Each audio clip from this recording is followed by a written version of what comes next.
அதாம்மா பிரச்சனையே. ஆயா எல்லா எக்ஸாமும் பாஸ் பண்ணிட்டியா? டேய் சூப்பர்ரா. ட்ரீட் எங்க? உங்க எல்லாருக்கும் சாக்லேட் எடுத்து தரேன். என்ன சாக்லேட்னு சொல்லுங்க. சாக்லேட்டா? எனக்கு டெய்ரி மில்க்பா. எனக்கு பைஸ்டார்ப்பா. எனக்கு ஜெல்லிப்பா. ஆயா ஜெல்லி நல்லாவே இருக்காதியா. எனக்கு தெரியாது, எனக்கு ஜெல்லி தான் வேணும். சரி உனக்கு மட்டும் இப்போ வாங்கி தரேன். உங்க 2 பேருக்கு சாயங்காலமா வாங்கி தரேன். இருங்க வரேன். A few minutes later. Jelly மிட்டாய் எனக்கு ரொம்ப பிடிக்கும். ஆயா நான் ஜெல்லி வாங்கி வந்துட்டியா? நீ கண்ண முடிய நான் வாயில போடுறேன். வாங்கிட்டியா? சீக்கிரம் வாயில போடு.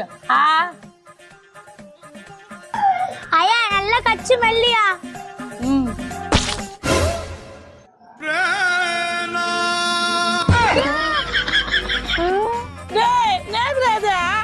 நீ தானே ஜெல்லி கேட்ட, அதை எடுத்து வாயில போட்ட. அட பாவி.